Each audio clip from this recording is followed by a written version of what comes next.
Madame, Monsieur, bonsoir et bienvenue dans le 20h de TFM. Dans l'actualité de ce lundi, rejet du vaccin, abandon des gestes barrières, comment éviter une vague meurtrière du coronavirus. Une dizaine de personnes développent actuellement la forme grave de la maladie. Les derniers chiffres confirment la résurgence de l'épidémie. Nous ferons le point. Vers la modification du code électoral, l'exécutif examine le projet. Un conseil des ministres extraordinaire s'est tenu sur l'organisation des élections locales. La société civile invite le pouvoir à ne pas dévoyer les conclusions de la commission politique du dialogue national. L'actualité, c'est aussi la marche des élèves handicapés du lycée Talibou Dabo. Ils contestent la délocalisation de l'établissement. Le nouveau site n'est pas aux normes de la réglementation accessibilité PMR. On vous explique tout dans cette édition. Et puis dans ce journal, nous ferons un peu de burpees et de jumping jack. Une bonne séance de sport pour bien attaquer la semaine. À suivre le cours géant de fitness organisé ce dimanche à Dakar.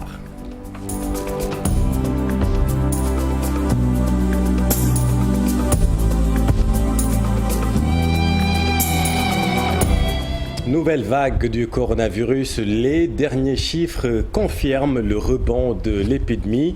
Une personne a succombé ce dimanche à la maladie et 191 Covid+ ont été également annoncés. Autre indication de la détérioration de la situation, la montée des cas graves. 16 personnes développent actuellement la forme grave de la maladie. Elles ont été placées en réanimation. Et dans ce contexte dangereux, certains rechignent encore à se faire vacciner. Et au rejet de la vaccination s'ajoute l'abandon total ou presque des gestes barrières. Certains Sénégalais ont, semble-t-il, rangé les mesures barrières aux oubliettes. Regardez ce reportage de Pape Faraning et Ababakar Kamara. Ils sont en train de causer aisément devant leur maison, mais une seule personne d'entre elles a porté un masque. Un relâchement généralisé au moment où l'on crée une troisième vague de coronavirus. Très peur même, parce que là où nous sommes, la situation économique du pays est trop basse. Donc du coup, si on nous parle d'une troisième vague, alors que nous savons très bien que une fois que la vague arrive là, donc toute l'économie est bouleversée. léegi dëkk bi gars yi dañoo mel ne dañoo jàpp ne corona bi dafa jeex te corona bi jeexagul. Non tiital na ñëpp nag moom tiital na ma man trop. Le relâchement que je vois, c'est manque de conscience et manque de respect et de discipline. Pourtant, le masque est très accessible à toutes les bourses, mais avec cette attitude et l'apparition du variant Delta, beaucoup redoutent le pire. On le vend maintenant moins cher et je me demande pourquoi la population n'accepte pas de porter les masques. Alors qu'on nous dit que toujours la maladie est toujours là. waaw max léegi dafa yomb paquet bi léegi 1000 francs lay jar. benn fukki dërëm te boo ñaanee sax ñu may la. am na yoo xamante ne masque nag moom ku nekk rek war nga koo takk. ak fooy mënti dem tamit mais takkal daal moo gën a wóor. Pour éviter une telle situation, il faut le respect des mesures barrières. Donc tout ce que nous devons faire, c'est de respecter les mesures barrières, prendre les ailes s'il le faut, porter des masques et respecter les conseils des médecins. J'essaie de faire de telle sorte que les consignes soient respectées chez moi au moins. Et là où je vais essayer de les respecter. En 2 jours, le Sénégal enregistre 4 décès et plus de 300 cas de Covid.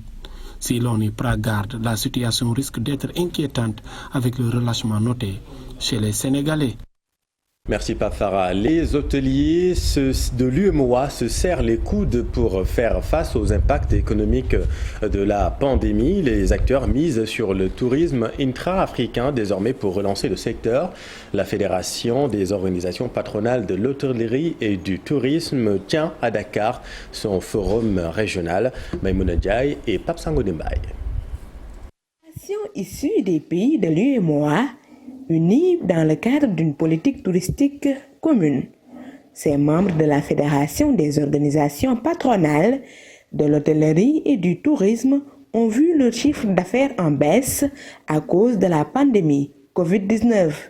Aujourd'hui, ils veulent rester debout pour sauver leur secteur. Donc ça a été quelque chose vraiment d'endémique à notre niveau. Et comme je l'ai dit, l'impact est considérable. Il est difficile aujourd'hui d'ailleurs de le mesurer.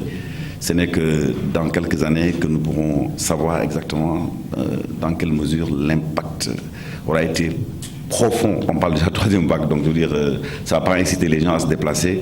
Regardez les cas entre hier et aujourd'hui, ça va à une vitesse exponentielle. Nous sommes engagés dans cette vision qu'ont nos chefs d'État d'une politique touristique commune avec des circuits intégrés, avec la participation commune à différents salons et avec la mutualisation, surtout de nos moyens sur le plan touristique. La mise en œuvre de cette phase de résilience se fera avec l'accompagnement de l'État à travers une nouvelle vision dénommée tourisme intra-africain. Il faut que nous apprenions à faire confiance en nous-mêmes. C'est d'ailleurs là où je parle même du tourisme intra-africain. Mais il y a des sites à visiter au Ghana, en Côte d'Ivoire, en Gambie, au Niger, au Bénin, au Togo, partout. Mais en Guinée-Bissau, au Niger, partout. Mais ici, les gens sont contents. Ils connaissent mieux les bouts des Champs-Élysées, Rome et autres, je veux dire, que leur propre continent. Mais c'est grave. Il faut qu'on ait ce minimum de nationalisme africain. Voilà. Je crois que ça, si on ne l'a pas, on passe à côté. Voilà. Il ne faut pas que ce soit des vœux pieux. Et c'est nous, dans notre secteur d'activité, qui est transversal, nous avons un rôle important à jouer. Dans cette logique de faire face à la troisième vague du virus Covid-19, la Fédération des organisations patronales de l'hôtellerie et du tourisme annonce dans quelques jours une grande réunion au Bissau. Les maladies rénales, l'association des greffés rénaux lance la sensibilisation. Les patients demandent une meilleure prise en charge de la maladie, l'insuffisance rénale, une maladie insidieuse que l'on peut prévenir avec une bonne hygiène de vie. Cher Diop et Modou Diop. Ils ont porté sous les fonds baptismaux une autre association. C'est parce que ces greffés rénaux du Sénégal souffrent. Je faisais mes affaires qui marchaient. Je suis allé à Dubaï, je suis rentré même pour récupérer les marchandises, je ne me sentais plus bien. Je suis rentré directement après avoir commencé la dialyse là-bas qui coûtait vachement cher. Bon, quel que soit ce que tu peux avoir avec ce montant-là, avec ces médicaments, tu resteras toujours par fini. Ils sont confrontés à plusieurs difficultés. Par exemple, c'est la croix et la bannière pour trouver un donneur de reins. Il faut avoir l'habitude d'aider son prochain parce que c'est très important. Donc vraiment, j'encourage les gens à le faire si c'est possible. Sérieusement, si c'était à refaire, je suis prêt à le refaire 1000 fois ou 1000 fois. Les professeurs Boucar Diouf et Tandara Ndiaye Dieye, respectivement néphrologues et immunologues, ont pris part à cette rencontre. Ils insistent sur la prévention pour barrer la route à l'insuffisance rénale. D'abord, une vie saine. Il faut avoir une vie saine, faire du sport, arrêter de fumer. Il faut toujours vérifier votre taux de sucre. Chaque fois, on vérifie mon diabète. Aujourd'hui, la loi que nous avons permet à des personnes qui sont dans la famille de pouvoir soutenir leurs parents qui en ont besoin. Les insuffisants et greffés rénaux se donnent la main à travers leur nouvelle association. Elle mène le plaidoyer pour faciliter la prise en charge de ses membres. Et merci cher, une bonne hygiène de vie, c'est au moins pratiquer une activité sportive quotidienne. On enchaîne donc avec élévation de genoux, talons aux fesses. La pratique du sport pour être en bonne santé, c'est le conseil aujourd'hui de tous les médecins et certains l'ont bien compris. Ce dimanche, vous étiez nombreux à avoir participé au cours géant de fitness organisé par Amitié Fitness Day. Dissa Prera. Parfait pour améliorer ses performances cardiovasculaires tout en travaillant sa silhouette, le fitness regroupe des activités sportives individuelles et collectives destinées à tout le monde qui cherche le bien-être. Il a été célébré à Dakar par les clubs dédiés. Pour améliorer le cardio, notre physique et tout, on a fait une démonstration de step cardio. Voilà, le fitness permet d'améliorer sa condition physique, de perdre du poids pour certains. En plus, il est important pour la santé. Il ne faut plus nourrir de complexes. Hommes et femmes doivent s'y mettre. En plus de l'entretien du corps, le fitness aide à combattre le stress. Le fitness peut beaucoup aider les femmes. Cela leur permet de changer d'air et d'échanger avec d'autres. Le sport réunit les personnes. La pratique du fitness qui agrée les autorités sanitaires, une collaboration avec les clubs et même en gestation. Le sport évite quand même la sédentarisation, permet d'éviter des maladies comme les maladies cardiovasculaires, le diabète, l'hypertension artérielle, mais aussi permet de rester en très bonne forme. Nous devons même travailler en partenariat, donc le ministère de la Santé et toutes les associations qui travaillent dans cette activité, mettre en place un partenariat pour voir aussi comment il faut les accompagner, parce que ça facilite quand même la prévention. Endurance, perte de poids, musculation, entretien du corps, le fitness permet d'atteindre ses objectifs, une pratique à tout point de vue bénéfique. Merci beaucoup, Dissa Prera. L'autre grand titre de cette édition, c'est la modification du code électoral. Vous le savez, le projet est soumis à l'appréciation du chef de l'État. Les 25 points qui font l'objet de consensus devraient être traduits dans le code électoral. Quid alors des 5 points de désaccord? Dans tous les cas, la société civile invite le pouvoir à ne pas dévoyer les conclusions du dialogue national. Voyons tout cela avec Alassane Ba et Babacar Camara. Une soixantaine de points seront touchés dans le code électoral, conformément au code de conduite établi par la commission politique du dialogue national. Cette commission politique qui a démarré depuis mai 2019 a su, malgré la Covid-19, s'accorder sur plusieurs points. C'est le fruit des travaux de la commission politique. Donc aujourd'hui, le gouvernement tient le conseil des ministres pour pouvoir adopter les projets de loi. Tout le monde sait que le mode d'élection du maire, c'est véritablement en fait une révolution. Maintenant, le maire et le président du conseil départemental va être élu au suffrage universel direct. Il peut y avoir une candidature indépendante au niveau des élections locales, ce qu'il n'y avait pas, parce que c'était des élections de liste en fait venant de coalitions ou de partis politiques. Je pense qu'aujourd'hui, il faut magnifier l'exemple sénégalais de dialogue politique. Plusieurs défis sont à relever. La balle est donc dans le camp du pouvoir. Je crois qu'aujourd'hui, il y avait un engagement du chef de l'État d'appliquer tous les points qui ont fait l'objet de consensus. Et donc, c'est le lieu aujourd'hui d'insister sur le fait qu'il faut relever ce défi-là, de ne pas dévoyer les conclusions du dialogue politique qui ont fait l'objet de consensus. L'autre défi, un arbitrage objectif du chef de l'État sur les points de désaccord. Qui doit arbitrer très objectivement en tant que chef d'État et non en tant que chef de parti. Cette attitude du chef de l'État va permettre d'éviter toute contestation. Peut-être faire une élection avec zéro contestation, c'est peut-être impossible, mais ça va atténuer, à mon avis, les contestations post-électorale et électorale aussi, et ça va contribuer à la stabilité de ce pays. Oui, parce que c'est ça aussi. Pourquoi on est en train de travailler au pas de course? Nous, la semaine, on a été immobilisés pendant toute une semaine pour intégrer toutes les modifications. C'est parce que simplement, nous cherchons à ce qu'il y ait le moins de contestation possible, je veux dire. Parmi les points de désaccord qui sont au nombre de 5, il y a le bulletin unique, la modification des articles L31 et L32, ou les organes de gestion des élections. Après l'adoption du projet de modification du code électoral par le Conseil des ministres, l'Assemblée nationale va se réunir en procédure d'urgence pour examen. Merci Alassane. L'amicale des élèves handicapés du lycée Talibou Dabo conteste la délocalisation de l'établissement hors du centre éponyme. Selon les apprenants, le nouveau site ne respecte pas les normes d'accessibilité des personnes à mobilité réduite. Il n'y a pas de structure nécessaire pour nous. Ce n'est pas fait pour un élève handicapé. Il y a trop de sable, trop de pierres. La route pour y accéder n'est pas accessible. Il y a plein de débris, donc c'est assez difficile pour un élève handicapé d'accéder là-bas. Et même si tu y accèdes, tu pourras, les toilettes, voilà, tu ne pourras pas voilà, étudier dans ces conditions-là pour une élève handicapée. Voilà. C'est l'IA de Dakar, c'est-à-dire l'inspection académique. C'est eux-mêmes qui l'ont fait. Nous sommes entrés en contact avec eux.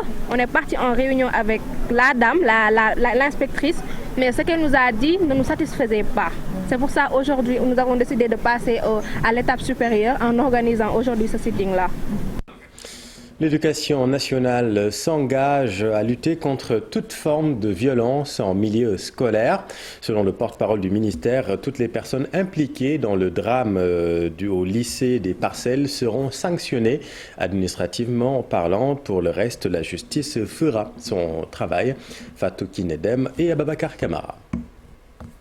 L'école sénégalaise secouée par des cas de violence qui se sont traduits par la mort de Cheikh Bamba Ndiaye.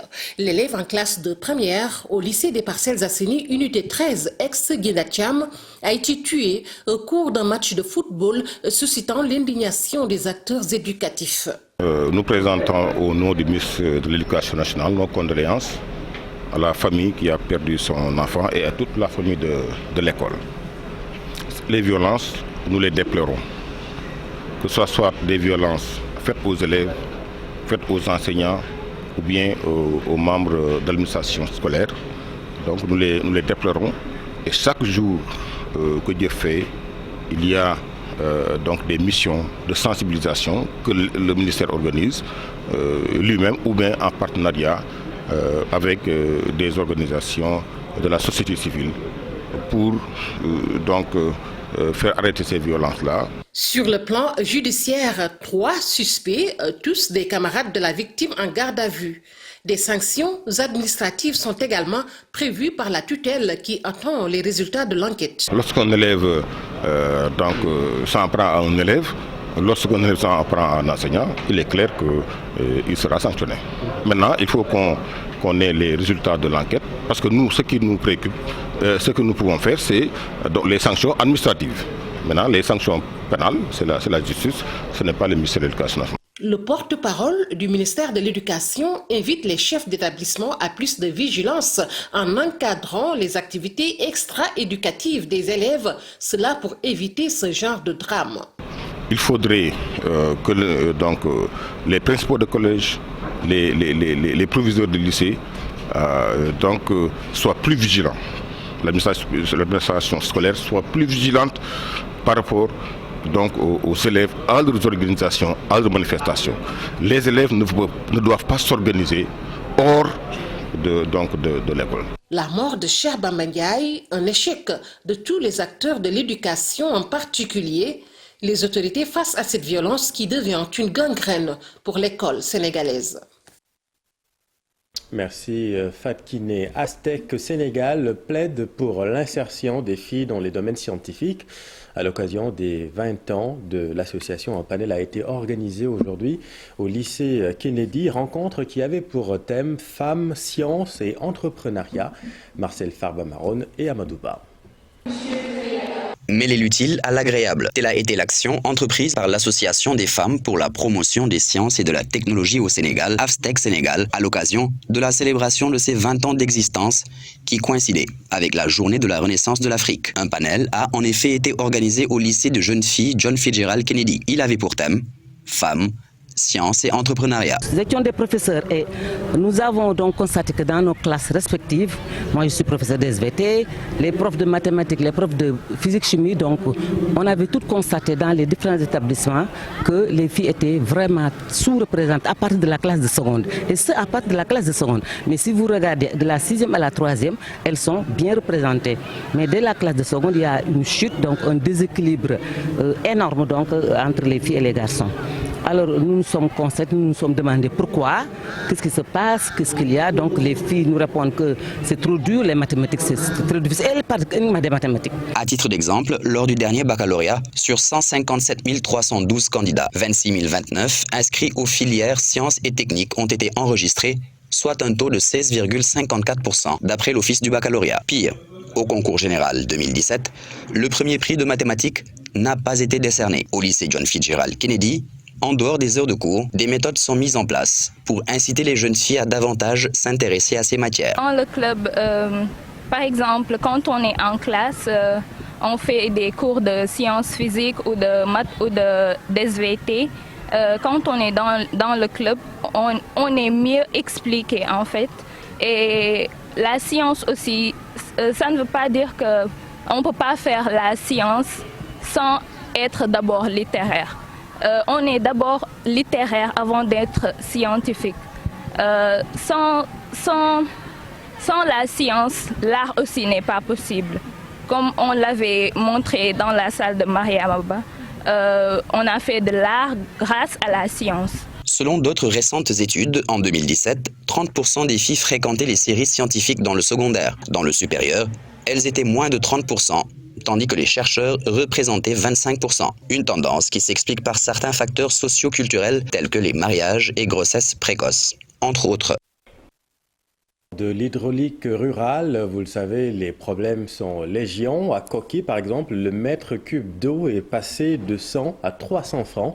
Selon les populations, elles dénoncent une gestion nébuleuse du forage.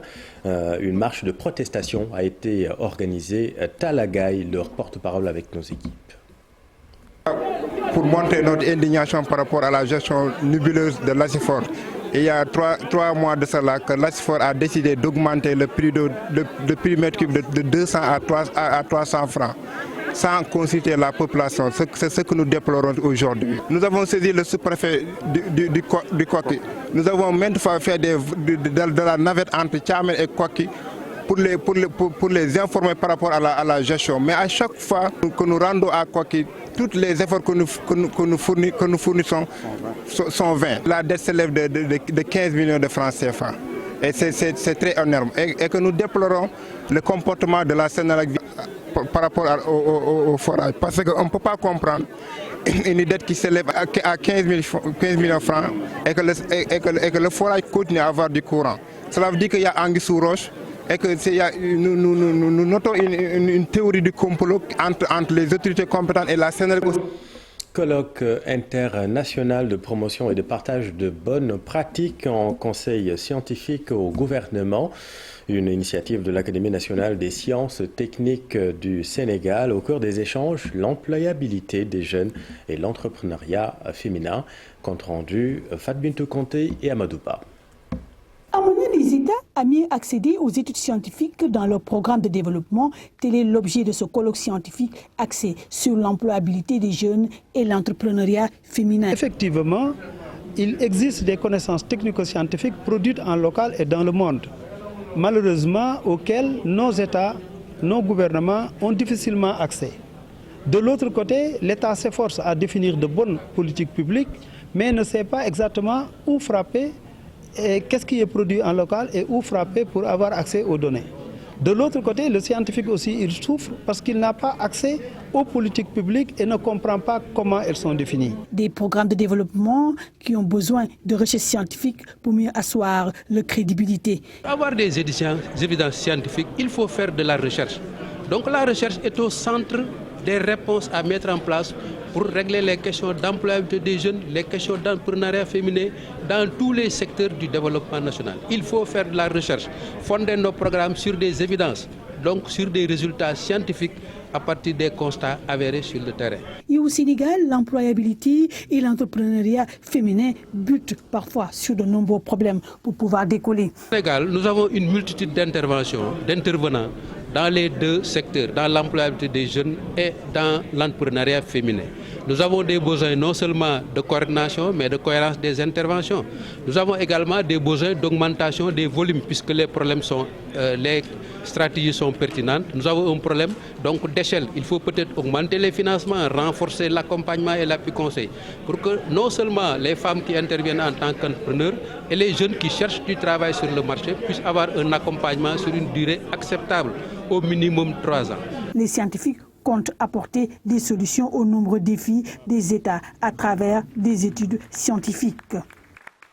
Merci Fat Bintou. Allons maintenant dans le sud. Indemnité des chefs de village à Sédhiou. Des chefs de village se disent exclus de la liste. Ils n'ont pas reçu l'arrêté de nomination approuvé par le ministère de l'Intérieur. Les chefs de village se sont exprimés en marge d'un séminaire organisé ce week-end à Sédhiou. Bakary Conté et Fali Diamé. Dans la région de Sédhiou, les chefs de village ne pourront pas bénéficier de l'indemnité promise par le chef de l'État, faute d'un arrêté de nomination approuvé par le ministre de l'Intérieur. Dans la région de Sédhiou, il n'y a aucun chef de village dans la région de Sédhiou qui nous dit que vraiment, moi j'avais un arrêté. Donc si on n'avait pas cet arrêté-là, on ne peut pas avoir une indemnité. On lance appel à M. le Président de la République qu'il essaie vraiment de nous augmenter aussi les cartes et la tenue des chefs de village, la maison même des chefs de village, le véhicule des chefs de village. Il n'a qu'à vraiment nous aider. C'est des véhicules de l'ambulance. Ça pourra nous aider vraiment à faire des déplacements. Ces chefs de village viennent de bénéficier d'un atelier de formation des mains du président du conseil départemental de Bounkiling, Mohamed Tidjete. Ce qui a motivé, c'est que les chefs de village sont le représentant de l'État dans leurs différents territoires de compétences. Ils sont également l'autorité au regard de la vie quotidienne et ils accompagnent les populations. Mais il se trouve que les chefs de village, pour certains, ne maîtrisent pas tout à fait les rôles et les responsabilités qui leur incombent. Abdoul Wahab Tala, préfet de Mbirkilane, est le formateur. Nous en avons profité pour montrer tout le processus qui permet à un chef de village d'être légal. D'abord, les conditions pour être chef de village, les conditions physiques, les conditions morales, et également le dossier à fournir pour être chef de village et pour montrer qu'un chef de village n'est pas forcément ce que les gens pensent. Ce n'est pas héréditaire, même si nous ne refusons pas l'hérédité. Si tout le monde est d'accord, ça ne pose pas de problème. Mais dès lors qu'il y a contestation, l'hérédité ne s'impose plus. Et également, un chef de village ne l'est pas à vie. Les chefs de village de la région de Sédhiou demandent au sous-préfet de les aider afin d'obtenir auprès du ministre de l'Intérieur leur arrêté de nomination pour enfin bénéficier de leur indemnité. Merci Bakary. Dans l'actualité sportive, 23e journée de la Ligue 1, l'AS Pikine perd le Dauphinois en s'inclinant face à l'AS Jaraaf, 2-0 au stade Alassane Djigo de Pikine. Une défaite qui compromet ses chances de gagner le titre. Cher Sadibou Diarra et Amadouba. L'AS Pikine a peut-être dit adieu au titre de champion de la Ligue 1. À domicile, elle a concédé une défaite 2-0 devant l'AS Jaraaf. Un deuxième revers de suite qui relègue le club de la banlieue à 7 points de Teungueth FC, le leader. Teungueth FC a trébuché hier, aujourd'hui nous on a trébuché et puis voilà, c'est comme ça. Maintenant, le championnat n'est pas encore fini. Mathématiquement, ça reste des points à prendre. Et puis pour Teungueth et pour Pikine. Donc voilà, on va jouer nos sens à fond et puis être des compétiteurs jusqu'à la fin. Maintenant, le championnat, moi, je ne me focalise pas sur le championnat. Mais voilà, il fallait jouer nos sens à fond et c'est ce qu'on a fait. Aujourd'hui, c'est amer. On a pris une défaite chez nous. Mais bon, c'est comme ça, c'est le football. On va continuer à travailler. Mais le championnat, on va le jouer jusqu'à la fin. L'équipe de la Médina est, elle, sur une pente ascendante. 3 succès de suite, œuvre d'un collectif retrouvé et des individualités en verve. Avec une équipe qui joue en 4-4-2 et qui balance les ballons, il fallait avoir un très bon gardien dans les airs. Cheikh a été présent aujourd'hui, il a été l'homme du match et il faut le féliciter. Il a arrayé une occasion claire de but aussi, là il faut le féliciter. Pour vous dire que c'est un résultat du collectif, mais c'est dans les individualités aussi qu'on arrive à rencontrer ce collectif. Cheikh a été déterminant, il faut le féliciter, c'est un gosse qu'il faut surveiller, c'est un très bon gardien. L'AS Jaraaf, un match en moins, est à la 5e place du classement à l'issue de la 23e journée, alors que l'AS Pikine descend à la 3e place du podium. Merci beaucoup, cher Sadibou. Et puis un mot sur l'actualité internationale marquée par l'enlèvement au Nigeria, dans le nord-ouest du pays, de 140 lycéens. Nous y reviendrons dans nos prochaines éditions. Voilà, c'est la fin de cette édition. Merci infiniment de l'avoir suivi. L'info continue dans Soir d'Info avec vous, Binta Diallo.